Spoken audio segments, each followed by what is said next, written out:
দুনিয়ার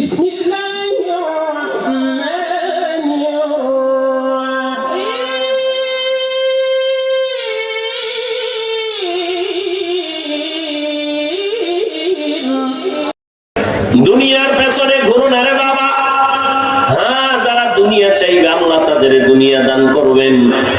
মান কানা ইউরিদুল আজিলাতা আজ্জালনা লাহু ফিহা মা নাশাউ লিমান নুরিদ সুম্মা জাআলনা লাহু জাহান্নাম ইয়াসলাহা মাযমুমান মাদহুরা। আল্লাহ বলেন যারা দুনিয়া চায় আমি তাদেরকে দেরি না দ্রুত দুনিয়া দিয়ে দেই, তবে পরিণাম ফল তার জন্য জাহান্নাম। দুনিয়ার পিছনে যারা ঘুরছো যুবকেরা বলো, তোমরা আল্লাহর দুনিয়া পাওয়ার আশায় নামাজ পড়ো না, রোজা রাখো না, দাড়ি রাখো না, পর্দা করো না, হালাল খাও না। আমরা আল্লাহর মহব্বতে জান্নাত পাওয়ার আশায় টুপি পরলাম, দাড়ি রাখলাম, নামাজ পড়ি, হালাল খাই, মিথ্যা বলার চেষ্টা করি না। বাস্তবে একটু বলো, তোমরা কত উপরে আছো আর আমরা কত নিচে আছি? তোমাদের সম্মান কত বাড়লো আর আমগো হুজুরগো সম্মান কত কমলো? একদল কান্দে হারাইছি আর একদল কান্দে পাই নাই, কিন্তু হুজুরদের কোনো হাসিও নাই, কান্না নাই। আগেও যেমন এখনো তেমন, পরেও তেমন। চেয়ারম্যানের চেয়ারের মেয়াদ শেষ, আমগো হুজুরদের চেয়ারের তো কোনো মেয়াদই নাই, আবার শেষ কিসের? কি ভালো করিয়া বুঝিও, টাকা দিয়া সম্মান কিনা যায়, কিন্তু সম্মানের মধ্যে দুই জিনিস। প্রথম ফুলের মালা ফাইনাল, সেমি ফাইনালে ফুল, ফাইনাল একেবারে ফাইনালে জুতা। কি প্রথম ফুলের মালা, তারপরে জুতার মালা। আর আমার আল্লাহ যারে সম্মান দান করেন এরা দুনিয়ায় বাদশাহ, পরকাল জীবনও বাদশাহ। আল্লাহর গোলাম বাদশাহ হারুন রশিদের নাম শুনছেন নি? দুনিয়ার রাষ্ট্র চালায় বাদশাহ হারুন রশিদ। একদিকে রাষ্ট্র চালায়, অন্যদিকে আল্লাহর খাঁটি ওলি, বড় একজন বুজুর্গ। দিনের বেলা মানুষের বিচার করে, রাতের বেলা যায় নামাজে কান্না করে। জিন্দেগি ওমরে ফারুক রাসূলের সাহাবী, কেমন আল্লাহ তাকে সম্মান দান করেছে। একসময় তো দুনিয়ার পাগল ছিল, ওমর তরবারি নিয়ে দৌড়ায়। আবু জাহিল্লা ঘোষণা করছে মুহাম্মদের মারতে পারলে 100 দামি লাল উট পুরস্কার দিব। কে পারবা? 27 বছরের যুবক তরবারি নিয়ে দাঁড়ায়, আমি পারবো মুহাম্মদের কল্লা এনে দিতে। কয় বছরের? 27 বছরের যুবক রেডি হয়ে গেল। আবু জাহিল লেখা, তুমি পারবা, তোমার জন্য 100 লাল উট রেডি আছে, যাও। ওদিকে আমার মায়ার নবী মক্কায় বসে 39 জন মুসলমান পুরুষ আর 11 জন মহিলা মুসলমান। আর নবীর কাছে কোনো মুসলমান নাই। 39 জন মুসলমান পুরুষ, 11 জন মহিলা মুসলমান। নবী গোপনে গোপনে দাওয়াত দেয়, কাফের মুশরিকরা হামলা করবে এই জন্য। আর আল্লাহর নবী গোপনে দোয়া করে, ও আল্লাহ, ওমর নামের বান্দারে তুমি কালেমার সৈনিক বানায় দাও। নবীর দোয়া তো খালি ফেরত যাবে না, রহমতের নবীর দোয়া আসমানে কবুল হয়ে গেছে। ওমর তরবারি নিয়ে দৌড়াচ্ছে, মাঝখানে হঠাৎ একজন সাহাবীর সাথে দেখা।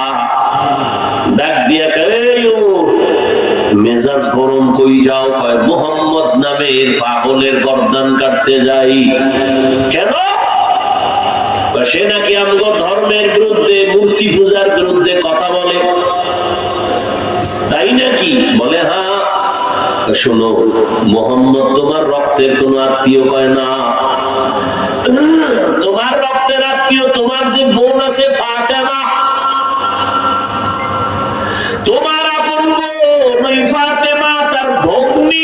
সহ মুহাম্মদের ধর্ম কবুল করে ফেলেছে। তোমার আপন রক্তরে আগে ঠিক করো, তারপরে মুহাম্মদের কাছে যাও। ওমরের ঠিকই মন উল্টায় গেল, আরে মুহাম্মদ পরে আগে বুইনের শেষ করি, আমার রক্ত ঠিক করি। নবীজির দরজা বাদ দিয়া বোনের বাড়ি রওনা। ও এলাকার মা বোনেরা ভালো করে শুনেন, আপনাদের জীবন কত ধন্য। শুধু আপনাদের মর্যাদা নিয়ে যদি সারা রাত বয়ান করি শেষ করা যাবে না। আপনারা নবী না, তবে সমস্ত নবীদের মায়ের মতো মা। আপনারা সাহাবী না, তবে সমস্ত সাহাবায়ে কেরামের মায়ের মতো মা। হাফেজে কোরআন আলেমের মা। আপনাদের থেকেই তো খাজা মঈনুদ্দিন আসছে, আপনাদের মাধ্যমেই তো এই জমিনে বড় পীর আব্দুল কাদের জিলানী হয়েছে। এরে আম্মা জানেরা, আপনাদের এত দাম, এত সম্মান। আপনারা খাদিজা রাদিয়াল্লাহু তাআলা আনহার মতো নারী, ফাতেমা রাদিয়াল্লাহু তাআলা আনহার মতো নারী, আয়েশা রাদিয়াল্লাহু তাআলা আনহার মতো দামি নারী, ইসমাঈল নবীর মা হাজরা আলাইহিস সালামের মতো দামি নারী, ঈসা নবীর মা মারিয়াম আলাইহিস সালামের মতো দামি নারী। এই দুনিয়া একজন আল্লাহর বড় দুশমন ছিল ফিরআউন, তার স্ত্রীর নাম জানেননি? নাম কি? আসিয়া। আল্লাহর এমন পেয়ারা বান্দি। ও মা বোনেরা, এত বড় বেঈমান ফিরআউনের স্ত্রী আসিয়া কত আল্লাহর পেয়ারা হয়ে গেল। নবীজি বলেন কিয়ামতের দিন আসিয়ার সাথে আমার সাথে জান্নাতে বিয়া হয়ে যাবে। ও পর্দার আড়ালের মা, ফিরআউনের ঘরে থাইকা এত বড় বেঈমান, যেই ফিরআউন আল্লাহর বিরুদ্ধে গিয়া নিজের খোদা দাবি করলো। শুধু খোদা না বলে, আমি যদি দাবি করি তো ছোট খোদা কেন, সব থেকে বড় খোদা দাবি করি।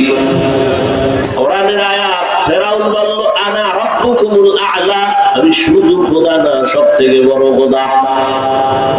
আর এই খোদার ঘরে থাইকা আসিয়া আবার আল্লাহর পেয়ারা হয়ে গেলেন। ও আম্মা জানেরা, আপনার স্বামী তো ফিরআউনের মতো খারাপ না। আপনার স্বামী তো নামাজ পড়ে বা ছাড়ে। আপনি যদি নামাজ পড়িয়া আল্লাহর কাছে দোয়া করতেন, স্বামীকে বুঝাইতেন, ও স্বামী আমার, মা বাবার মায়া ত্যাগ করে আপনার ঘরে আসছি, আপনার ঘরে আসছি। আপনি তো কইবে দূরের কথা, স্বামীরে আপনি কয় ফ্রি মাইন্ড, নাম ধরে কয়, এই হৃদয়ের দিকে আয়, নাম ধরে ডাকে স্বামীর হৃদয়। হৃদয় বউরের নাম ধরে ডাকে free mind, baby. Free mind কেউ তো এমন কেন কয়, ডোন্ট মাইন্ড। এই ফ্রি মাইন্ডে কত জুতার বাড়ি কপালে। বউ স্বামীর নাম ধরে ডাকে হৃদয়, হৃদয় আবার নাম ধরে ডাকে বেবি। আল্লাহ দিছে একটা সন্তান ছেলে, ছেলেটা বড় হয়ে দেখি বেবি আর হৃদয়ের গান চলে। ছেলেও শিখে পালাইছে, এই বেবি ভাত দে, বাপের কয় হৃদয় টাকা দে। মান সম্মান যাওয়ার উপক্রম হয়ে গেল। পাগল স্বামী আর স্ত্রী কয় উপায় কি? মানুষের সামনে যদি সন্তান বাবা মা না কয়ে নাম ধরে ডাকে জুতার বাড়ি, কি করা যায়? কোনো বুদ্ধি পায় না। ঘটকের ডাকছে যে বিয়া করাইছিল, এ বুদ্ধি দে, আউলে ফেলাইছি ফিরিমেন্ডে। ঘটক বুদ্ধি একটাই, আর নতুন কোন বুদ্ধি দেওয়ার কোন ক্ষমতা নাই, দুনিয়ার কোন বুদ্ধিজীবী। ছেলেটারে মাঝখানে বইয়া, স্বামী আর স্ত্রী দুই পাশে বইয়া, দুইজনে একজন আর একজনারে আব্বু কবি আর আম্মু কবি। তুই বউরে কবি আম্মু, বউ তোরে কইবে আব্বু। এইভাবে প্র্যাকটিস করবি দৈনিক 1 ঘন্টা 1 মাস। দেখ পোলাটায় আব্বু জন্ম শিখেনি। হাসো, ফ্রি মাইন্ডের খবর লাও। ও পশুর চেয়ে খারাপ হয়ে গেছে, খবর লাও। পশুর চেয়ে খারাপ হয়ে গেছে।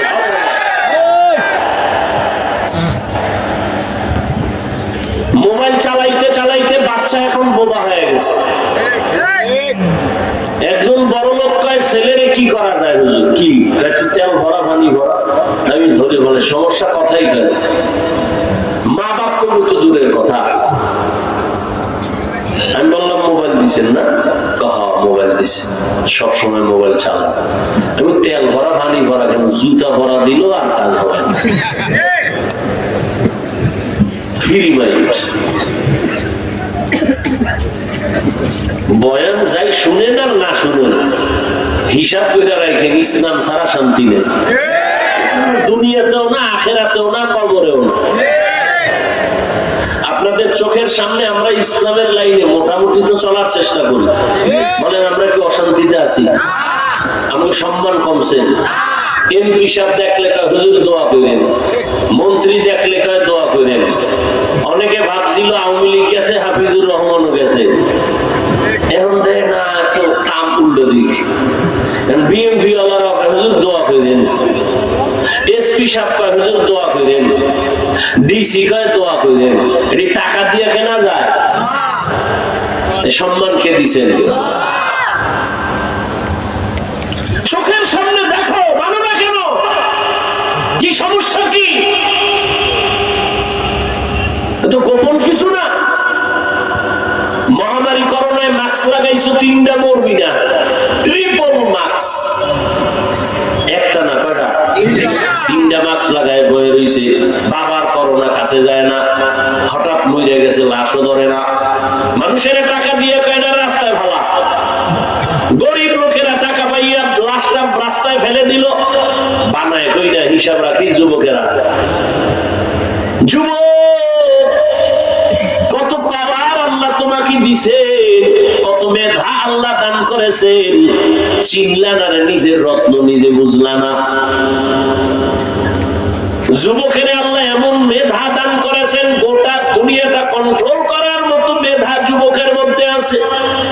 কিন্তু কপাল বড় খারাপ, নিজের কপালটারে মোবাইলের গান শুনে নাচ দেখা চরিত্র সহ শেষ করলি। নিজের মধ্যে চরিত্র নাই, কপাল পড়া ছাড়া আর কিছুই নাই। ও আল্লাহর গোলাম, 3টা মাস্ক লাগাইয়া মরবে না বইলা চুপ করে বসে আছে। স্কুল বন্ধ, কলেজ বন্ধ, চাকরি বন্ধ, ব্যবসা বন্ধ, ফ্যাক্টরি বন্ধ, ট্রেন বন্ধ, বাস বন্ধ, বন্ধ বন্ধ বন্ধ। খবর আসেনি যুবক বাবারা, বলো একটা মাদ্রাসাও কিন্তু বন্ধ হয় নাই।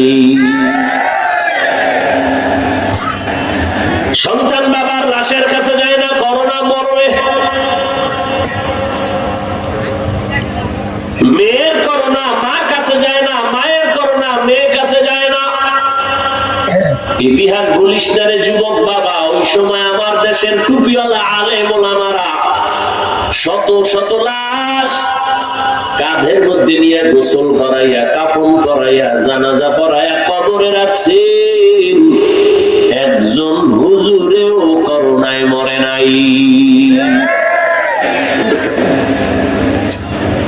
কত ব্যবসায়ীর ব্যবসা শেষ, চাকরিজীবীর চাকরি শেষ, কিন্তু কোন আলেম কারো কাছে গিয়ে ভিক্ষা করে নাই যে আমার চাকরি নেই, খামুকি। গভীর রাতে আমার আল্লাহরে ডাক দিছে, ও আল্লাহ তুমি ছাড়া কেউ নাই, কুদরতের দরজা তুমি খুলিয়া দাও। হালাল ভাবে 5 টাকা পাই, তুমি 5,000 টাকার বরকত দাও। অতিও গভীর হয় রজনী যখন, নীরবে প্রভুর নাম জপিও তখন। প্রভুর করুণা যদি পাইবারে চাও, প্রভুর করুণা যদি পাইবারে চাও, গভীর রাতে উঠে প্রভুর গুণগান গাও। এরে আল্লাহর বান্দা,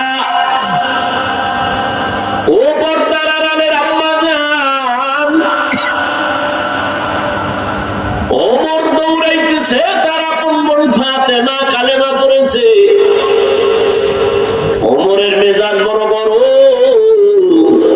বাড়ির দরওয়াজায় গিয়ে শুনে কোরআন শরীফের আওয়াজ শোনা যায়। দরজায় গিয়ে নক করছে, বোন আর ভগ্নিপতি দুইজনেই কোরআন শরীফ তেলাওয়াত করতেছিল। ওমর যখন আওয়াজ দিছে দরজা খোল, ওমরের কণ্ঠ পাইয়া ভগ্নিপতি আত্মগোপনে চলে গেল। বোন কোরআন শরীফটা বন্ধ করে দরজা খুলল। ওমর ঢুকেই সালাম নাই, কালাম নাই, কেমন আছো কুশল বিনিময় নাই। রাগ ওমরের, চোখ লাল হয়ে গেল। ডাক দিয়া কয়, ফাতেমা তুই নাকি মুহাম্মদের ধর্ম কবুল করছো? এই মা বোনেরা ভালো করে শুনেন, এই দুনিয়াতে যত সন্তান আছে ভালো সব আপনাদের অবদান। কার অবদান? মায়ের অবদান। এজন্য ইমাম গজালি রাহমাতুল্লাহি আলাইহি বলেন, প্রত্যেকটা বাচ্চার জন্য মা হলো প্রাথমিক শিক্ষিকা। মা সন্তানের যা শিখাবে সন্তান তাই শিখবে। পরীক্ষা করে দেখবেন, যেই ঘরের মা 5 বেলার নামাজ পড়ে, আজান হয়ে গেছে, আজান দিলে দেখবেন মহিলাদের কাপড় টেনে ঢেকে দেয়। বাচ্চা একদিন দেখে, আম্মু তুমি কাপড় ঢাকো কেন? কয় আজান দিছে। কাপড় খোলা রাখা গুনাহ। তো সন্তান তো গুনাহ বুঝে না। একদিন আজান চলতেছে, মায়ের মনে নাই, বাচ্চা এবার নিজে উঠেই কাপড় টানে, আম্মু গুনাহ গুনাহ। আমি পরীক্ষা দেখছি, মা ওযু করতে গেছে, বাচ্চাও গেছে মায়ের সাথে। বাচ্চা তার ওযু বুঝে না, ও হাত গোসল করে লইছে। আম্মু আয়েশা যায় নামাজে দাঁড়াইছেন, আল্লাহু আকবার বলে হাত বাঁধছে। বাচ্চাটাও মায়ের পাশে দাঁড়ায় গেছে। মায়ের মতো হাত বাইদা দেখে, এবার মায়ের মুখের দিকে তাকায়, দেখে মা ঠোঁট নাড়ায়। মা যে কি কয় বাচ্চা তো বুঝে না, বাচ্চাও মাছের মতো ভাবে ঠোঁট নাড়ায়, বারবার ঠোঁট নাড়ায়। মা তো মাওলার কোরআন তেলাওয়াত করে। আলহামদুলিল্লাহি রাব্বিল আলামিন আর রহমানির রহিম মালিকি ইয়াউমিদ্দিন ইয়্যাকা না'বুদু ওয়া ইয়্যাকা নাস্তাঈন ইহদিনাস সিরাতাল মুস্তাকিম সিরাতাল লাযীনা আন'আমতা আলাইহিম গায়রিল মাগদুবি আলাইহিম ওয়ালাদ-দাল্লিন। মা যখন রুকুতে গেছে বাচ্চাও গেল, মা যখন সিজদায় গেছে বাচ্চাটাও সিজদায় গেছে। মা সিজদা দিছে নাক আর কপাল মাটিতে লাগাইয়া, বাচ্চা সিজদায় গেছে গাল ঠেকাইয়া মায়ের মুখের দিকে তাকায়, দেখে মা ঠোঁট নাড়ায়, বাচ্চাও ঠোঁট নাড়ায়।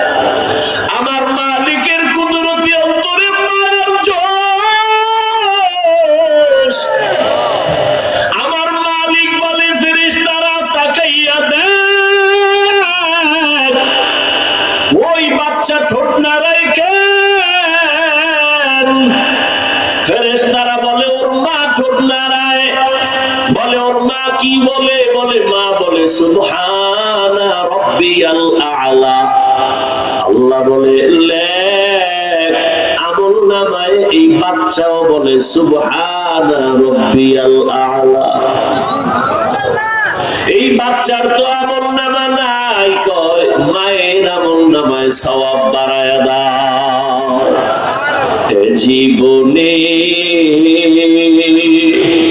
না করিলাম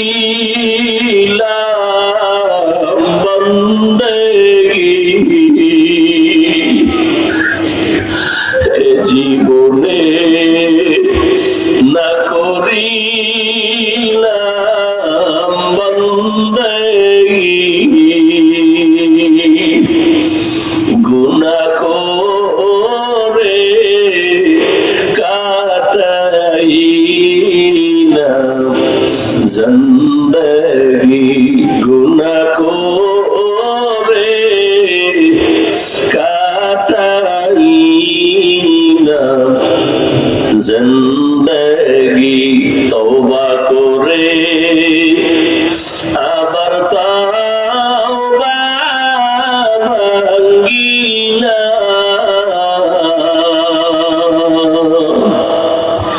তওবা করে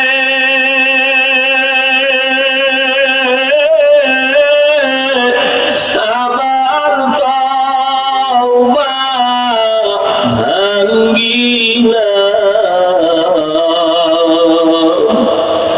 অবশেষে খাঁটি তওবা করিলাম, অবশেষে খাঁটি তওবা করিলাম। ও আমার আল্লাহর বান্দারা, ও যুবক, পর্দার আড়ালের মা বোনেরা, আর কত গুনাহ করলে মনের স্বাদ মিটবে? তারপরে তওবা করবা রে বাবা। ও আমার কলিজার যুবক, আর কত রাত্র মোবাইল চালাইয়া গুনাহ করলে তোর মনের আশা মিটবে বল? আর কত মাইয়ার চরিত্র নষ্ট করলে তোর অন্তরের আশা মিটবে? তারপরে তওবা করবি বল? আর কতদিন পার্কে পার্কে দৌড়াইলে তোর মনের ঝাল মিটবে? তারপরে তওবা করবি বল? 5 বছর কি আর অন্যায় করার পরে থামবি, তওবা করবি? যদি বলো আমার আরো 5 বছর লাগবে, মোবাইল চালাবো, পার্কে যাব, আমাকে তুই গ্যারান্টি দে তোর হায়াত আর কয়দিন আছে? করোনায় লাশ আর লাশ, ছাত্রদের আন্দোলনে যুবকের লাশ, ডেঙ্গুতে কত যুবকের লাশ, পানির নিচে যুবকের লাশ, ঘুমের বিছানায় যুবকের লাশ। ও বাবা, কয়দিন আর দুনিয়ায় বাঁচবা? আমি কিন্তু একবারও তোমাকে বলি নাই মাদ্রাসায় যাও, স্কুল বন্ধ করে দাও, একবারও বলি নাই। আমি 5 করলি টুপি মাথায় দিছি, তুমিও 5 করলি দাও, না হয় ধ্বংস, একবারও বলি নাই। আমি কওমি মাদ্রাসার সন্তান, তুমিও কওমি মাদ্রাসায় যাও, একবারও বলি নাই। আমি তাবলীগের লাইনের সন্তান, পীরের মুরিদ, একবারও বলি নাই তুমি তাবলীগ পীরের কাছে না গেলে ধ্বংস হবা। বরং আমি তোমাকে বলি বাবা, স্কুলে পড়ো, কলেজে পড়ো, চাকরি করো, ব্যবসা করো, বাধা নাই, করো। ব্যবসায়ী হও, ডাক্তার হও, ইঞ্জিনিয়ার হও, প্রফেসর হও, একজন চাকরিজীবী হও, তবে দাবি আমার আর বেয়াদব হইও না। তোমার ব্যবহারে কোনোদিন যেন মা বাবা কষ্ট না পায়, তোমার আচরণে যেন শিক্ষক কষ্ট না পায়, তোমার ব্যবহারে যেন কোনোদিন ওলামায়ে কেরাম কষ্ট না পায়। মা বাবারে কষ্ট দিয়া কোনোদিন সফলতা আসবে না রে সন্তান। শিক্ষকের মনে আঘাত দিয়া কোনোদিন শিক্ষার জাতির মেরুদণ্ড হতে পারবা না রে বাবা। ওলামায়ে কেরামের সাথে বেয়াদবি করে জীবনে আদর্শ সন্তান হতে পারবা না রে বাবা। ওই আল্লাহর বান্দারা, এখনো সময় আছে, তওবা করে নাও। একটু তুমি আমাকে বলো, হিসাব নিয়ে বলো, আন্দাজি বলিও না। তোমার মতো জেনারেল লাইনের কি সন্তানেরা 5 বেলার নামাজি কেউ নাই? আর কোন ওয়াজের দরকার নাই। তুমি কেন পারো না একটু জবাব নিজেরে জিজ্ঞাসা করো। তোমার মতো যুবক স্কুল কলেজে পড়ে, নামাজ পড়ে, দাড়িওয়ালা, অভাব নাই, তুমি কেন পারো না? তোমার মতো যুবক রাস্তায় গাড়ি চালায়, নামাজ ছাড়ে না।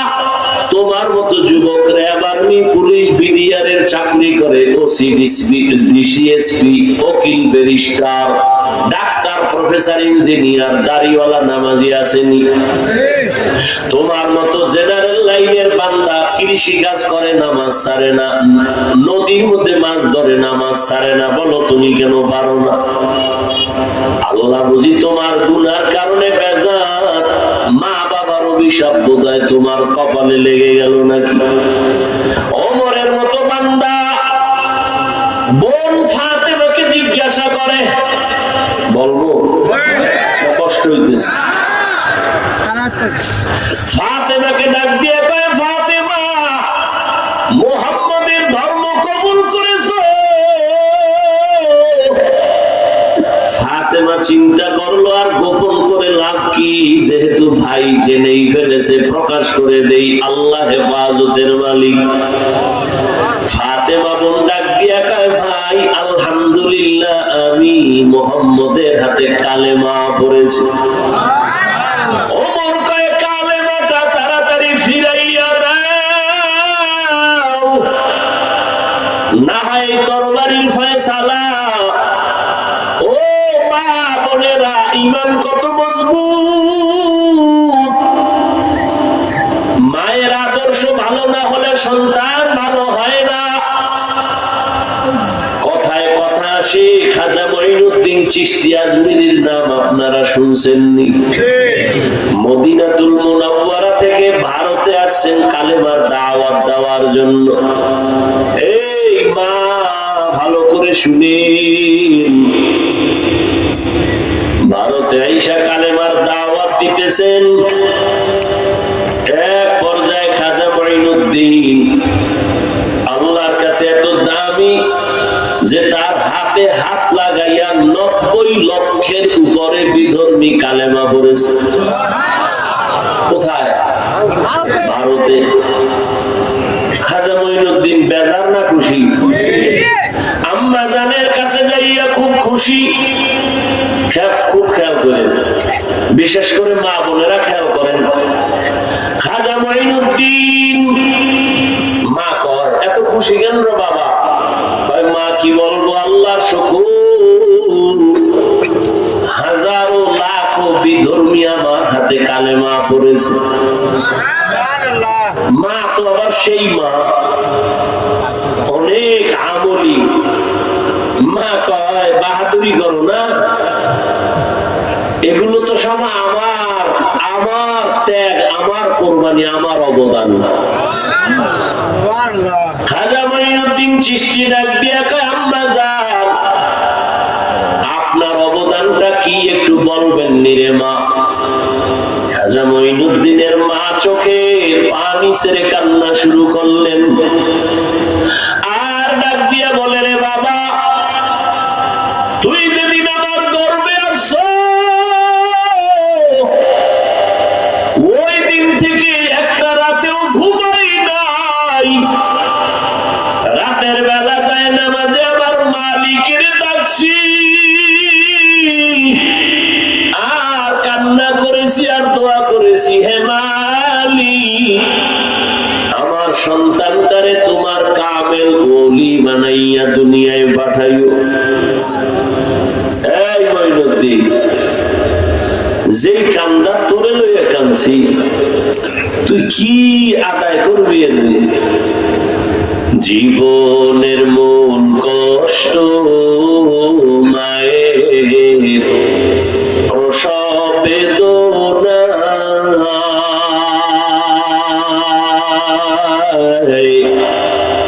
সাত আসমান সাত জমিন তখন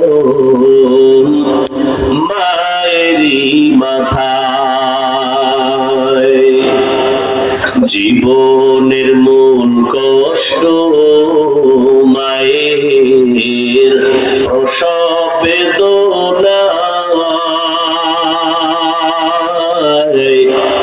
সাত আসমান সাত জমিন তখন মায়েরই মাথায়। আমার সুন্দর মুখ দেখে মার,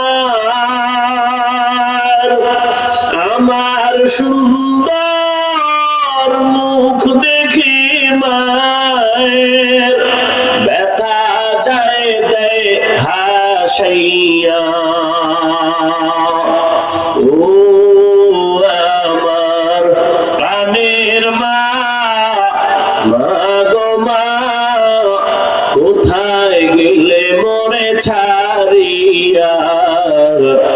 জনম দুঃখী ইয়াতিম আমি, চাই না কেহ ফিরিয়া। আমি যখন ছিলাম আমার মায়ের উদরে, চলাফেরা করলেন যে মায়ে কত কষ্ট করে। আমি যখন ছিলাম আমার মায়ের উদরে, চলাফেরা করলেন যে মায়ে কত কষ্ট করে। এমন মাকে কেমনে আজি, এমন মাকে কেমনে আজি যাব আমি ভুলিয়া। ও আমার প্রাণের মা, মা গো মা, কোথায় গেলে মরে ছাড়িয়া। জনম দুঃখী ইয়াতিম আমি, চাই না কেহ ফিরিয়া। ওই মা ডেকে বলেন মঈনুদ্দিন, শুধু তোরে গর্বে নিয়ে কাঁদছি দোয়া করছি তা না, তুই যেদিন দুনিয়াতে আসছো আমি মা তোরে দুধ পান করাইছি। যতদিন আমি মা তোরে আমি দুধ দিছি, আল্লাহর কসম এক ফোঁটা দুধ বিনা অজুতে তোর মুখে দেই না। ও বান্দার আড়ালের আম্মা জানেরা, আপনার কি হালাত? খাজা মঈনুদ্দিনের নাম এমনিতেই উঠে নাই। আজও ভারতের জমিনে মঈনুদ্দিনের এত সম্মান, ভারতের হিন্দুরা পর্যন্ত খাজা মঈনুদ্দিনের এই পরিমাণ সম্মান করে, শ্রদ্ধার সাথে তার নাম নেয়। মায়ের অবদান না থাকলে সন্তান কোনোদিন ভালো হতে পারে না। গাছ ভালো না হলে ফল ভালো হয় না। আম্মা জানের আদর্শ চরিত্র ভালো না থাকলে সন্তান ভালো আশা করা যায় না। মঈনুল আরে ওমরে ফারুক বোন ফাতেমারে কয়, কালেমাটা ফিরাইয়া দে। ফাতেমা ডাক দিয়ে কয়, ভাই তুমি কি বুঝো আমি ছিলাম একজন জাহান্নামের আসামি।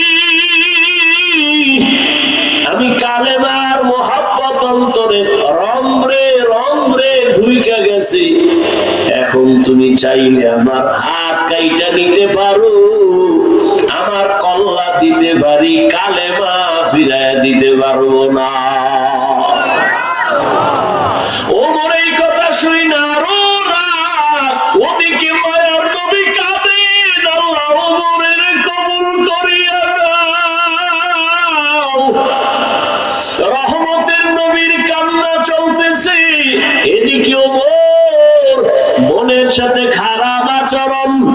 যখন বোন বলল কল্লা দিতে পারি আর কালেমা দিতে পারবো না, ওমর তরবারিটা খাম থেকে বের করিয়া উল্টা পিঠ দিয়া তরবারি বোনের নরম শরীরে যখন আঘাত শুরু করেছে, এক পর্যায়ে বোন মাটিতে গড়াগড়ি করে রক্ত বের হয়ে গেছে। বোন কান্না করে আর করে, ভাই তুমি জানো আজ আমার মাও নাই, বাবাও নাই, তুমি আমার বড় ভাই, আমাকে মারো, তোমার কি দয়া হবে না? তবে শুইনা রাখি ওরে ভাই, আমাকে যদি তুমি মারতে মারতে রুহটা পর্যন্ত চলিয়া যায়, তবে শুইনা রাখিও আমি কালেমার মায়া থেকে আলাদা হতে পারবো না। ওরে দেখবে সন্তানের মা বাবায় মারেনি, মারে না? ছাত্রের শিক্ষক মারে না? অনেক সময় দেখছি, অনেক সময় ছাত্রকে মারতে গিয়া একটু বেশি মাইরা ফেলাইছে। ছাত্র তখন এমন মায়ার কান্না দেয়, ভালো ওস্তাদ যারা তারাও তখন গোপনে কান্না করে। ছাত্রটারে ডাক দিয়ে কয়, বাবা কাঁদিস না, তোরে আর মারবো না। ওরে আমার মনে আছে, আমার আম্মা জান আমার একদিন ধমক দিছিলেন, মাইর দিছিলেন। আমি কান্না করিয়া বাড়ির পেছনে বাঁশ বাগান, সেখানে চলে গেছি সন্ধ্যাবেলা। আমার আম্মা ঘরের মধ্যে বসে, আমি ওখানে দাঁড়ায় কাঁদি। আমার ছোট ছোট বোন ভাইরা ওরা আমার হাত ধরিয়া টানে, ভাইয়া ঘরে চলো। আমি বলি যাব না, তোরা যা, আমি কাঁদতেছি। শেষ পর্যন্ত দেখি আমার মা কাপড়ের আঁচল দিয়া চোখের পানি গুলো মুছে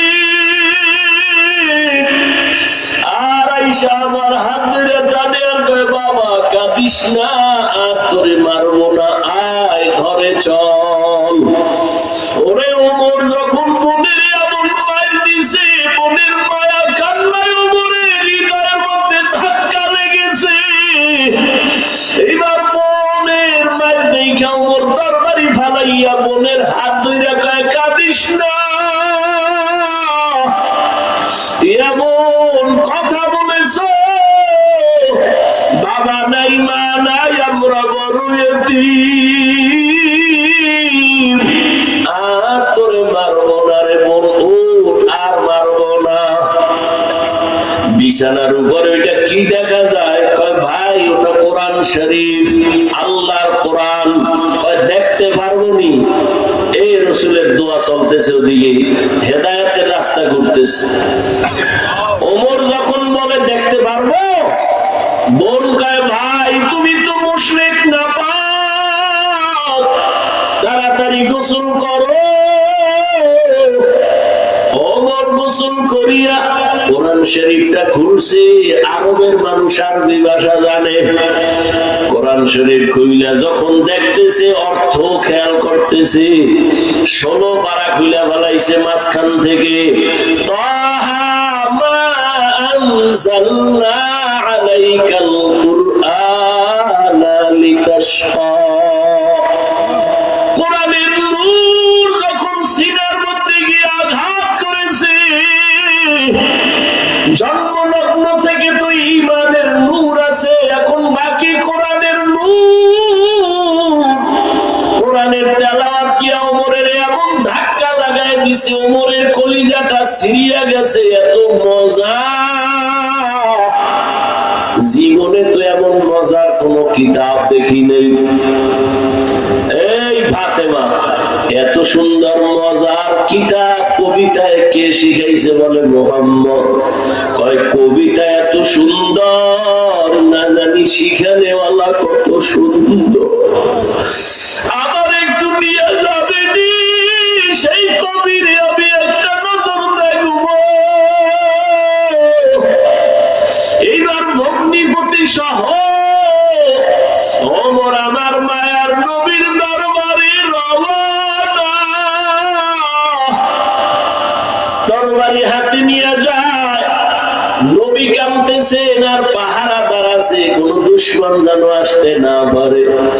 নবীজি দোয়া করতেছেন, ওমর আইসা গেটে হাজির, নবী ভেতরে। পাহারাদার সাহাবী দৌড়ায় কয়, ইয়া রাসূলুল্লাহ, আপনি যদি এখন অর্ডার দেন, দুশমন পাইছি, বড় একটা মাইর দিমুনি। নবী কয় কে? বলে কয় ওমর। নবী বলে রাস্তা করে দাও, ওমরের আমার কাছে আসার সুযোগ দাও, সে এখন আমাকে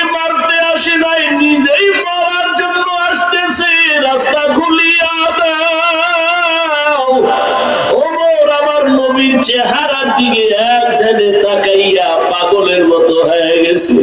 কারণ আমার মায়ার নবীর চেহারা এত সুন্দর, এক নজর যে তাকাইতো তার পেটের ক্ষুধা নিবারণ হয়ে যাইতো। কেমন মায়ার নবী আমার! ওমর তরবারিটা নবীর দিয়ে কয়, নবী তরবারি আনছি আপনার গর্দান কাটার জন্য, বেয়াদবি মাপ চাই, আমার কল্লা কেটে দেন, আমারে জবাই করেন। আমি এত বড় বেয়াদবির চিন্তা কেন করলাম, আর আমাকে কালেমা পড়াইয়া দেন। মায়ার নবী কয়, ওমর হাতটা আমার হাতে লাগাইয়া দাও। রহমতের নবীর হাতে যখন ওমরের হাত লাগছে, বিদ্যুতের গতিতে ঈমানের পাওয়ার ওমরের ভেতরে যাইয়া, ওমর আর দেরি না কইরা তরবারিটা নিয়া কাবার পাশে হাকিমে কাবা দাঁড়ায় কয়, বেঈমানেরা আয়, আমার মায়ার নবীর বিরুদ্ধে কথা কে বলবি, আমার সামনে দাঁড়া, আমার তরবারি ফয়সালা করবে, সামনে দাঁড়াও।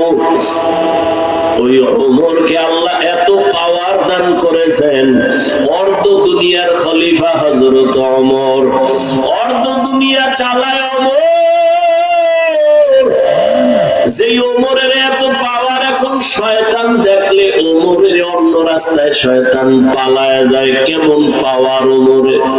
ওই ওমর অর্ধ দুনিয়ার রাজত্ব যখন হাতের মধ্যে নিছেন, রাতের বেলা ঘুমায় না, দিনের বেলা বিচার আচার করে, রাতের বেলা ঘুরে ঘুরে দেখে আমার প্রজাদের কি হালাত।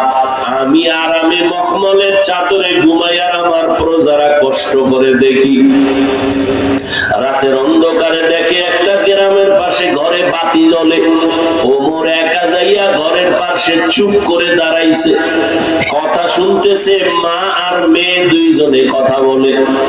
মা বলে মেয়েটাকে, এই মেয়ে, কালকে বাজারে দুধ নিয়ে যাবি, পানি বেশি মিশাইয়া দিয়া নিয়ে যাবি। মেয়ে ডাক দিয়া কয়, মা ওমর যদি খবর পায় আমার ফাঁসি দিয়া ফেলবে। মা কয়, ওমর কি দেখবে নি? ওমর কই? ওমর কই? ঘরের পাশে দাঁড়ানো। মা কয়, ওমর কি দেখবে নি? মেয়েটা বলে, মা ওমর যদিও দেখবে না, তবে ওমরের আল্লাহ তো দেখবেন। এই কথা ওমর শুইনা চলে গেলেন। পরে ওই মা আর মেয়েকে আদালতে ডাকছে। এক পর্যায়ে ওমর ডাক দিয়ে কয়, মা আমার দিল চায় আপনার মেয়েটাকে আমার ছেলের জন্য নিব। এবার ওমরে ফারুক রেডি হয়ে গেলেন, এই মেয়েটার মতো জান্নাতি মেয়ে আর কই পাই? ওর মধ্যে আমার মাওলা পাকের এত ভয়। এইবার মহিলাকে রাজি করাইয়া তার ছেলের জন্য এই মেয়েটাকে বিবাহের বন্ধনে আবদ্ধ করলেন। এই মেয়ের বংশের ধারায় আছে জগৎ বিখ্যাত আল্লাহর বান্দা ওমর ইবনে আব্দুল আজিজ। ও এলাকার মা বোনেরা, এখনো বুঝেন? আপনার মতো কত মা এই এলাকায় কি নাই? আপনার মতো কত মা এখনো আছে, পর্দা করে, হালাল ভাবে চলে, স্বামীর মাল খেয়ানত করে না। ও আম্মা জান, মোবাইলে চরিত্র বিক্রি করে না, নামাজও ছাড়ে না, বেপরদায় মার্কেটে দৌড়ায় না। ও বোনেরা, আপনার মতো কত বোন আছে লেখাপড়া করে, নামাজ ছাড়ে না, বেপরদায় আড্ডা দেয় না, মোবাইলে চরিত্র নষ্ট করে না। আপনারা কেন পারবেন না? এখনো সময় আছে, তওবা করেন। মনে মনে আমার আল্লাহকে বলেন, আর নামাজ ছাড়বেন না, বেপরদায় চলবেন না, মোবাইলে সময় নষ্ট করবেন না, স্বামীর মালের খেয়ানত করবেন না, আপনার স্বামীটাকে নামাজি বানাবার ব্যবস্থা করবেন, স্বামীর মাল হালাল ভাবে যেন উপার্জন হয় বলতে থাকবেন। আপনি যদি স্বামীকে বলেন, স্বামী তোমার ঘরে আসছি কত কষ্ট করে, মা বাবার মায়া সারিয়া, জীবনে খেয়ে থাকি না খেয়ে থাকি, তোমার ঘর আর ছাড়িব না, তবে দাবি আমার একটা, হারাম টাকার মাল ঘরে আনবা না, হারামের খানা খাইয়া রক্ত নাপাক করব না, সন্তানের রক্ত নাপাক করতে দিব না। এভাবে যদি মা বুঝাইতে পারেন, কোন স্বামী হারাম মাল ঘরে নিতে পারবে না। হালাল খাইয়া জীবন চালাইয়েন, ধন্য জীবন হবে। হারাম খাইয়া সন্তান যদি বড় বানান, এই সন্তান মা বাবার কথা কোনোদিন শুনবে না। অতএব এখনো তওবা করেন, এখন থেকে পর্দায় থাকবেন। মা বাবা, আপনি স্বামীর মাল হেফাজত করবেন, সন্তানগুলোকে ডাক্তার বানাবেন, তবে আদর্শ ডাক্তার বানাবেন। ইঞ্জিনিয়ার বানাইলো আদর্শ ইঞ্জিনিয়ার বানাবেন। সন্তানের ব্যবহারে কোনোদিন যেন কোনো মা বাবা, মুরব্বী, শিক্ষক, ওলামায়ে কেরাম কষ্ট না পায়। ও আমার কলিজার যুবক, এখনো সময় আছে, তওবা করে নাও। মনে রেখো, শুধু এতটুকু বলো, ও মন, তোমার মতো যুবক স্কুল কলেজে পড়ে, চাকরি করে, ব্যবসা করে, নামাজ ছাড়ে না, তুমি কেন পারবা না? মনে মনে আল্লাহকে বলো, হে আল্লাহ, জীবনে গুনাহ তো কম করি নাই, কত নামাজ ছাড়লাম, দাড়ি কাটলাম, বেপরদায় চললাম, আজকে থেকে তওবা করে নিলাম, আর নামাজ ছাড়বো না, বেপরদায় চলবো না। মা বাবার দোয়া নিয়া, শিক্ষকের দোয়া নিয়া, ওলামায়ে কেরামের পরামর্শ নিয়া, নবীজির মহব্বতে চলবো, নবীর সুন্নাত অনুযায়ী চলবো। তবে সবার কপালে হেদায়েত আসবে না, সবাই জান্নাতেও যেতে পারবে না। যাদের অন্তর তৈরি হয়ে গেছে, আর গুনাহ করবা না, নামাজ ছাড়বা না, বেপরদায় চলবা না, মা বাবার সাথে বেয়াদবি করবা না, উলামায়ে কেরামের পরামর্শ নিয়ে, মা শিক্ষকের দোয়া নিয়ে, নবীর সুন্নাত অনুযায়ী চলবা। স্কুল কলেজে বড় চাকরি করো, ব্যবসা করো, নামাজ আর বাদ দিবা না। তওবা করার মতো যদি কারো অন্তর তৈরি হয়, মুনাফিকি যদি না থাকে, খাঁটি তওবার নিয়ত যাদের আছে, দুটো হাত আমার আল্লাহকে দেখাইয়া দাও। আয় আল্লাহ, হাতগুলো কবুল করে নেন, তওবা কবুল করে নেন, তওবার উপরে মজবুত হইয়া চলার তৌফিক দান করেন। আমিন।